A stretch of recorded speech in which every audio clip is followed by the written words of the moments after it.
ನಮಸ್ಕಾರ ವೀಕ್ಷಕರೇ, ಆನಂದ್ ಅಷ್ಟೋವಿಜನ್ಗೆ ಸ್ವಾಗತ ಸುಸ್ವಾಗತ. ಹೇಗಿದ್ದೀರಾ? ನೀವು ಚೆನ್ನಾಗಿದ್ದೀರ ಅಂತ ಭಾವಿಸ್ತಾ ನಾನು ಚೆನ್ನಾಗಿದ್ದೇನೆ. ಈ ವಿಡಿಯೋನ ಸ್ಟಾರ್ಟ್ ಮಾಡೋಣ. ಇವತ್ತಿನ ದಿವಸ ನಾನು ಈ ಲಗ್ನ ಅಂತ ಏನು ಹೇಳ್ತೀವಿ ಅದಕ್ಕೆ ಮಿನಿಮಮ್ ಒಂದು ಕಂಡೀಷನ್ಸು, ಮಿನಿಮಮ್ ನಿಯಮಗಳು ಏನಿದೆಯೋ ಅದನ್ನು ನಿಮಗೆ ಹಂಚ್ಕೊಳ್ಳೋದಕ್ಕೆ ಇಷ್ಟಪಡ್ತೀನಿ. ಇದು ನಾನು ತುಂಬ ಸಿಂಪಲಾಗಿ ಹೇಳ್ತೀನಿ, ಇದಕ್ಕೂ ತುಂಬಾ ಜಾಸ್ತಿ ಇದೆ. ತುಂಬ ಸಿಂಪಲಾಗಿ ಹೇಳ್ತೀನಿ. ಅಟ್ಲೀಸ್ಟ್ ಲಗ್ನ ಹೇಗಿದ್ದರೆ ನಮ್ಮ ಜೀವನ ಹೇಗಿರ್ಬೋದು ಅಂದ್ಬಿಟ್ಟು ಒಂದು ಗೆಸ್ ಮಾಡ್ಬೋದು. Very first point. ಮೊದಲನೇದಾಗಿ ಲಗ್ನ ಸ್ಟ್ರಾಂಗ್ ಆಗಿರ್ಬೇಕಾದ್ರೆ ಲಗ್ನಾಧಿಪತಿ ಬಲವಾಗಿರಬೇಕು, ಒಳ್ಳೆ ಪ್ಲೇಸಲ್ಲಿರಬೇಕು, ಪ್ಲಸ್ ಒಳ್ಳೆ ಶುಭಗ್ರಹಗಳ ಒಂದು ದೃಷ್ಟಿನಿರಬೇಕು, ಶುಭಗ್ರಹಗಳ ಸಂಬಂಧದಲ್ಲಿರಬೇಕು. ಆಮೇಲೆ ನಾರ್ಮಲಾಗಿ ಲಗ್ನದಲ್ಲಿ ದಿಗ್ಬಲ ಪಡೆಯುವ ಗುರು ಬುಧರು ಲಗ್ನದಲ್ಲಿದ್ದರೆ ಅದು ತುಂಬಾ ಚೆನ್ನಾಗಿರುತ್ತೆ. ವೆರಿ ಫಸ್ಟ್ ಸ್ಟಾರ್ಟಿಂಗ್ ಪಾಯಿಂಟೇ ಚೆನ್ನಾಗಿರುತ್ತೆ ನಿಮ್ಮ ಜೀವನದ ದಾರಿ. ಆಮೇಲೆ ಲಗ್ನಾಧಿಪತಿ ದೃಷ್ಟಿ ಮಾಡಬೇಕು, ಇಲ್ಲ ಲಗ್ನದಲ್ಲೇ ಇರಬೇಕು, ಆ ಥರ ಸ್ಟ್ರಾಂಗ್ ಆಗಿರಬೇಕು. ಆಮೇಲೆ ಲಗ್ನಾಧಿಪತಿ ಅಟ್ಲೀಸ್ಟ್ ಗುರು ಬುಧರ ಸಂಬಂಧ ಆದರೂ ಪಡೆದಿದ್ರೆ ಅವರು ಜೀವನದಲ್ಲಿ ಪಿಲ್ಲರ್ ಸ್ಟ್ರಾಂಗ್ ಆಗಿರುತ್ತೆ. ವೆರಿ ಫಸ್ಟ್ ಪಾಯಿಂಟು ಮೊದಲನೇ ಮನೆಯದು. ಎರಡನೇ ಮನೆಯದು ಅಂದರೆ ಲಗ್ನ ಉದಯ ಸೂಚಕ ಅಂತ ಹೇಳ್ತೀವಿ. ಅದು ಬೆಳಕನ್ನು ಸೂಚನೆ ಮಾಡುತ್ತೆ. ಅದು ಯಾವಾಗಲೂ ಪೂರ್ವ ದಿಕ್ಕನ್ನು ಸೂಚನೆ ಮಾಡುತ್ತೆ. ಲಗ್ನ ಯಾವುದೇ ಲಗ್ನ ತಗೊಂಡ್ರು ಅದು ಪೂರ್ವ ದಿಕ್ಕನ್ನು ನಾವು ಕೌಂಟ್ ಮಾಡಬೇಕಾಗುತ್ತೆ. ಅದರ ಅಧಿಪತಿ ಸೂರ್ಯ ಆಗ್ತಾನೆ. ಆದ್ದರಿಂದ ರವಿಯನ್ನು ಲಗ್ನಕಾರಕ ಅಂತ ಹೇಳ್ತೀವಿ ಮತ್ತು ಆತ್ಮಕಾರಕ ಅಂತ ಹೇಳ್ತೀವಿ. ನಾವು ಹುಟ್ಟಿದ ತಕ್ಷಣ ನಮ್ಮ ಆತ್ಮ ಶುರುವಾಗದೆ ಅಲ್ಲಿಂದಲ್ಲ ನಮ್ಮ ತಿಳ್ಕೊಂಡವ್ರ ಮಟ್ಟಿಗೆ. ಹಾಗಾಗಿ ಸೂರ್ಯನ ಸೂಚನೆ ಮಾಡೋದ್ರಿಂದ ಸೂರ್ಯನಿಗೆ ಲಗ್ನಕಾರಕ ಮತ್ತು ಆತ್ಮಕಾರಕ ಅಂತ ನಾವು ಹೇಳ್ತೀವಿ. ಆಮೇಲೆ ಲಗ್ನದಿಂದ 7ನೇ ಮನೆ ಏನು ಸೂಚನೆ ಮಾಡುತ್ತೆ ಅಂದರೆ ಕತ್ತಲೆ ಸೂಚನೆ ಮಾಡುತ್ತೆ. ಈಗ ಬೆಳಕು ಅಂದರೆ ಅದು ಆಪೋಸಿಟ್ ಏನು? ಕತ್ತಲೆ.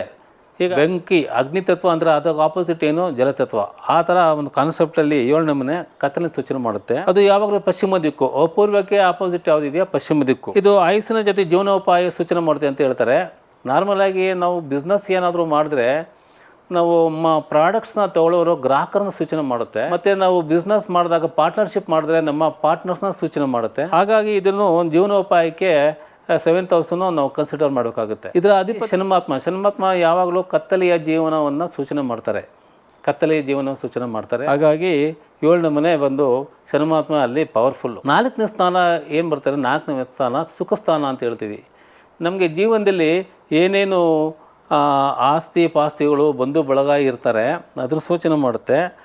ಅದು ಈಗ ದಕ್ಷಿಣ ದಿಕ್ಕು ಎತ್ತರವಾದ ಬೆಟ್ಟಗುಡ್ಡಗಳು 10th ಹೌಸು ಹಂಗೆಲ್ಲ ನಾವು ಟ್ರೀಟ್ ಮಾಡಿದಾಗ ಅದಕ್ಕೆ ಆಪೋಸಿಟ್ಟು ಉತ್ತರ ದಿಕ್ಕು ಜಲ ಪಾತಾಳನ ಸೂಚನೆ ಮಾಡುತ್ತೆ. ಮತ್ತು ಇದರ ಅಧಿಪತಿ ಚಂದ್ರ.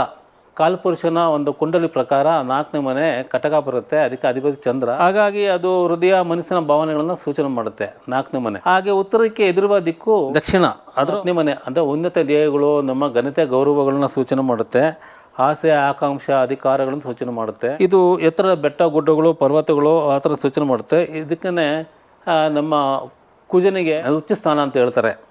ನೀವು ಏನೇ ಘನತೆ ಗೌರವಗಳು ಅಧಿಕಾರಗಳದ್ದು ಪಡಿಬೇಕಾದ್ರೆ ಧೈರ್ಯ, ಒಂದು ಇದ್ರ ಪವರ್ ಬೇಕಾಗುತ್ತೆ, ಅಧಿಕಾರ ಪವರ್ ಬೇಕಾಗುತ್ತೆ. ಅದನ್ನು ಕುಜ ಸೂಚನೆ ಮಾಡ್ತಾರೋದ್ರಿಂದ ಕುಜ ಅಲ್ಲಿ ಉಚ್ಚ ಸ್ಥಾನ, ಒಂದು ದಿಗ್ಬಲ ಪಡೆಯುತ್ತಾನೆ. ಜಾತಕದಲ್ಲಿ ಯಾವುದೇ ರಾಜಯೋಗ, ಧನಯೋಗ, ಏನೇ ಯೋಗಗಳಿದ್ರೂ ಅದನ್ನು ಎಂಜಾಯ್ ಮಾಡೋದಕ್ಕೆ, ಅದನ್ನು ಪಡೆದು ಅದನ್ನು ಅನುಭವಿಸೋದಕ್ಕೆ ಲಗ್ನಾಧಿಪತಿ ಬಲವಾಗಿರಬೇಕು. ಇಲ್ಲದೇ ಇದ್ದರೆ ಎಷ್ಟೇ ರಾಜಯೋಗಗಳಿದ್ರೂ ಲಗ್ನಾಧಿಪತಿ ವೀಕ್ ಆಗಿದ್ದರೆ ಅವ್ರು ಏನು ಎಂಜಾಯ್ ಮಾಡೋಕ್ಕಾಗಲ್ಲ. ಎಕ್ಸಾಂಪಲ್ ಹೇಳಬೇಕಾದ್ರೆ ನಾವು ಶುಗರ್ ಫ್ಯಾಕ್ಟ್ರಿ ಏನಾದರೂ ನಮ್ಮ ಜೊತೆಲೇ ಇಟ್ಕೊಂಡಿದ್ರೆ ಮನೇಲಿ ಏನೇ ಸ್ವೀಟು ಏನೇ ಇದು ಮಾಡಿದ್ರು ನಮ್ಗೆ ತಿನ್ನೋದಕ್ಕೆ ಕೊಡಲ್ಲ, ನಿಮ್ಮ ಎದುರುಗಡೆ ಇರುತ್ತಷ್ಟೇ. ಹಾಗೆ ಆ ಥರ ಇಟ್ ಇಸ್ ಓನ್ಲಿ ಎಕ್ಸಾಂಪಲ್ ವೀಕ್ಷಕರೇ. ಆಮೇಲೆ ಲಗ್ನಾಧಿಪತಿ ಬಲಹೀನ ಆಗ್ಬಿಟ್ರೆ ಅವ್ರ ಜೀವನದಲ್ಲಿ ಏನು ಸಾಧಿಸೋಕ್ಕಾಗಲ್ಲ. ಅವರು ಇವರು ಹೇಳ್ದಂಗೆ ಕೇಳಿಕೊಂಡು ಅವ್ರು ಹೇಳ್ದಂಗೆ ಮಾಡ್ಕೊಂಡಿರ್ಬೇಕಾಗುತ್ತೆ, ಏನು ಇದು ಮಾಡ್ಕೋದಕ್ಕಾಗಲ್ಲ. ಮತ್ತು ಲಗ್ನ ಅವ್ರ ಜೀವನದಲ್ಲಿ ಶಿಸ್ತಿಯಾಗಿರುತ್ತೆ, ಅವರ ಎಜುಕೇಷನ್ ಆಗಿರುತ್ತೆ, ಅವ್ರು ಏನು ಸಾಧನೆ ಮಾಡ್ತಾರೆ, ಅವ್ರಿಗೆ ಸ್ವಶಕ್ತಿ ಏನಿರುತ್ತೆ, ದೈಹಿಕ ಸಾಮರ್ಥ್ಯ ಏನಿರುತ್ತೆ ಅದೆಲ್ಲನೂ ಲಗ್ನನೇ ಸೂಚನೆ ಮಾಡುತ್ತೆ. ಇದು ದೇಹದ ಅಂಗಗಳಲ್ಲಿ ನೋಡಿದ್ರೆ ನಮ್ಮ ಶಿರಸ್ಸನ್ನು ಸೂಚನೆ ಮಾಡುತ್ತೆ. ಸ್ಟಾರ್ಟಿಂಗು ನಮ್ಮ ಎಂಟಿಟಿ, ಇನ್ಫ್ಯಾಕ್ಟ್ ನಮ್ಮ ದೇಹ ಏನೇ ಇದ್ರೂ ನಮ್ಮ ಮುಖ ನೋಡಿದ್ರೆ ಜನ ಗುರ್ತಿಡಿಯೋದು. ಅದು ಇಲ್ಲದೆ ಇದ್ದರೆ ಏನೋ ಗುರ್ತಿಡೋಕ್ಕಾಗಲ್ಲ. ಮತ್ತು ರಾಹು ಕೇತು ಶನಿ ರವಿಗಳು ಲಗ್ನದಲ್ಲಿದ್ದರೆ ಲಗ್ನದ ಫಲಗಳಿಗೆ ತೊಂದರೆ ಆಗುತ್ತೆ ಅಂತ ನಮ್ಮ ಜ್ಯೋತಿಷ್ಯದಲ್ಲಿ ನಾವು ಟ್ರೀಟ್ ಮಾಡ್ತೀವಿ. ಮತ್ತು ಲಗ್ನದಲ್ಲಿ ಎಸ್ಪೆಷಲಿ ಕುಜ ಏನಾದರೂ ಲಗ್ನದಲ್ಲಿದ್ದರೆ ಕುಜನ ದೃಷ್ಟಿ 1ನೇ ಮನೆ, 4ನೇ ಮನೆ, 7ನೇ ಮನೆ, 8ನೇ ಮನೆಗೆ ಸಂಬಂಧ ಬಂದ್ಬಿಡುತ್ತೆ. ಹಂಗಾಗಿ ನಾರ್ಮಲಾಗಿ ಬೇಸಿಕ್ಕಾಗಿ ಕುಜ ಒಂದು ಪಾಪಗ್ರಹ ಅಂತ ಹೇಳ್ತೀವಿ. ಕುಜ ಎಲ್ಲಿರ್ತಾರೋ ಅಲ್ಲಿನ ಫಲಗಳನ್ನ ನಾಶ ಮಾಡ್ತಾರೆ ಅಂತಲೂ ನಾವು ಟ್ರೀಟ್ ಮಾಡ್ತೀವಿ, ಹೇಳ್ತೀವಿ. ಹಾಗಾಗಿ ಲಗ್ನದಲ್ಲಿ ಕುಜ ಇದ್ದರೆ ನಾರ್ಮಲಾಗಿ ಅವರು ತುಂಬ ತಲೆಗೆ ಏಟು ಬೀಳೋದು, ಆವಾಗ ಗಾಡಿಗಳು ಹೋಗುವಾಗ ಆಕ್ಸಿಡೆಂಟ್ ಆಗೋದು, ಮಕ್ಕದಿಂದ ರಕ್ತ ಇದು ಬರೋದು, ಆ ಥರ ಒಂದು ಆಗೋವಂಥ ಒಂದು ಸೂಚನೆಗಳು ಚಾನ್ಸಸ್ ಕೊಡ್ತಾರೆ ಇದು. ಹಾಗಾಗಿ ನಾವು ಕರೆಕ್ಟಾಗಿ ಹೋಗ್ತಾ ಅದನ್ನು ಇನ್ಯಾರು ಬಂದು ಟಚ್ ಮಾಡೋದು, ನಾವು ಸ್ಕಿಡ್ಡಾಗಿ ಬೀಳೋದು ಅದೆಲ್ಲ ಇದಾಗ್ತಾರೆ. ಹಂಗಾಗಿ ಹುಷಾರಾಗಿ ಇರಬೇಕು. ಸಪ್ತಮ ದೃಷ್ಟಿಯಿಂದ ಎಸ್ಪೆಷಲಿ ನಮ್ಮ ಕಳತ್ರ ಇದಕ್ಕೆ ತುಂಬ ಎಫೆಕ್ಟ್ ಆಗಿಬಿಡುತ್ತೆ, ನಮ್ಮ ಕಂಪ್ಯಾನಿಯನ್ನು, ನಮ್ಮ ವಿವಾಹ ಜೀವನ. ಹಂಗಾಗಿ ಅದು ಕೆಲವು ಸೂಚನೆಗಳು ಬಂದ್ಬಿಡುತ್ತೆ, ಡೈವೋರ್ಸ್ ಆಗುತ್ತೆ, ಬಿಟ್ಟು ಹೋಗ್ತಾರೆ, ಆಮೇಲೆ ಮನೇಲಿ ಸದಾ ಜಗಳ ಇರುತ್ತೆ ಅಂತ ಹೇಳಿ. ಇನ್ನು ಬೇರೆ ಗ್ರಹಗಳು ಸ್ವಲ್ಪ ಅದಕ್ಕೆ ಒಂದು ಆಪೋಸಿಟ್ ಆಗಿದ್ದರೆ ಅಂಥ ಘಟನೆಗಳು ಏನು ನಡೆಯೋದಿಲ್ಲ. ಬಟ್ ಯಾವುದೇ ಘಟನೆ ನಡೀಬೇಕಾದ್ರೆ ಒಂದೇ ಗ್ರಹದಿಂದ ಆಗೋಲ್ಲ. ಅದಕ್ಕೆ ಗ್ರಹಗಳು ಅಧಿಪತ್ಯದ ಹೊಂದಿರೋ ಗ್ರಹಗಳು, ಅದಕ್ಕೆ ಕನೆಕ್ಟೆಡ್ ಗ್ರಹಗಳೆಲ್ಲನೂ ಸೇರಿ ಒಂದು ಪಾಯಿಂಟ್ಗೆ ಬಂದರೆ ಆವಾಗ ಒಂದು ಘಟನೆ ನಡೆಯೋ ಚಾನ್ಸ್ ಇರುತ್ತೆ. ಪ್ಲಸ್ ನಿಮ್ಮ ಋಣಾನುಬಂಧ ಅಂತ ನಾವು ಏನು ಹೇಳ್ತೀವಿ, ನಮಗೆ ನಮ್ಮ ಹೆಂಡ್ತಿಗೆ ಮದುವೆ ಆದ ತಕ್ಷಣ ಅವ್ರ ಜಾತಕದಲ್ಲಿ ಏನಿರುತ್ತೋ, ಅವರು ಗಂಡ ಏನು ಸೂಚನೆ ಮಾಡುತ್ತೋ, ಅವ್ರ ಮಾಂಗಲ್ಯ ಬಗ್ಗೆ ಅದೆಲ್ಲ ತುಂಬ ಸ್ಟ್ರಾಂಗ್ ಆಗಿದ್ದರೆ ನಿಮಗೆ ಈ ತೊಂದರೆಗಳೆಲ್ಲ ಬರೋದಿಲ್ಲ, ಅಲ್ಲಿಗೆ ನೆಲೆಫಿ ಆಗ್ಬಿಡುತ್ತೆ. ಹಾಗಾಗಿ ನಾವು ಮ್ಯಾಚಿಂಗ್ ಮಾಡಬೇಕಾದ್ರೂ ಕರೆಕ್ಟಾಗಿ ನೋಡ್ಕೊಂಡು ಮಾಡಿಕೊಂಡ್ರೆ ಇಲ್ಲಿ ವಿಚ್ಛೇದನ ಯೋಗ ಏನೇ ಇದ್ರೂ ಅವರು ಕಮೌಟು ಅದು ಆ ಎಕ್ಸ್ಟೆಂಟ್ಗೆ ಹೋಗೋದಿಲ್ಲ. ಅದು ಡಿಪೆಂಡ್ ಅಪಾನ್ ನಾವು ಮ್ಯಾಚಿಂಗ್ ಮೇಲೆ ಹೋಗುತ್ತೆ. ಮತ್ತು 4ನೇ ಮನೆ ದೃಷ್ಟಿಯಿಂದ ಸುಖಾನಿ ಅಂತ ಒಂದು ಸೂಚನೆ ಇದೆ.